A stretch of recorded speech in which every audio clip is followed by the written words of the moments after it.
Companies that beat estimates have actually seen their stocks fall, while companies that missed estimates have seen their stocks price rise.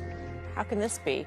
For more on this trend, we go to Samir Samana, Senior Global Market Strategist at Wells Fargo Institute, and Michael Cugino, President of the Permanent Portfolio Family of Funds. Gentlemen, great to see you. Samir, I'll start off with you. Maybe this is just a sign of what is going on in the markets in terms of what we've seen since the end of the third quarter to date. We've seen the S&P go up by something like 400 points.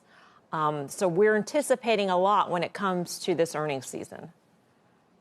Yeah, exactly. That's the key is, so much of investing comes down to expectations versus reality. And what you're seeing is the areas that are reporting that growth continues to be, at a pace that's maybe a little bit less robust than it was for much of the last few years. And so people are continuing to rotate away from those growth areas and towards some of those cyclicals where, although earnings might be disappointing, people are starting to look at the reopening trade. They're looking at what the world looks like a year from now and seeing that there might be much more room for those areas to appreciate from a stock price standpoint, whereas their earnings could also rebound much faster.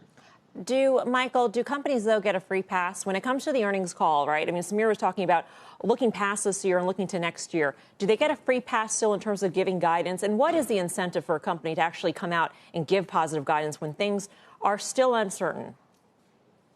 There isn't much incentive to do that, really. And I think right now, the thing that's difficult with earnings are that there's so many variables in play at the moment that investors have to sort through that is making it really hard to make any assumptions or predictions based on the future. There are general consensus views that I think have some accuracy to them. The post-COVID trade, the reflation of the economy, there is going to be growth at some level going forward. Yes, the Fed's on the sidelines. We're going to have more fiscal stimulus. All these things are real, but it doesn't translate easily to really specific predictions right now. And so you see scenarios where companies beat, but they issue weird guidance and they go down, or the opposite, they miss and they say something positive and the stock goes up, which gets to your original point, Melissa, before we started the conversation. And I think we're going to see that continue throughout this quarter and probably well into 2021. The interesting thing is on an earnings basis, the comps get real good after Q1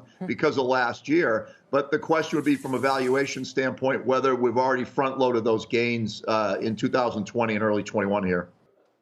Shepard Smith here. Thanks for watching CNBC on YouTube.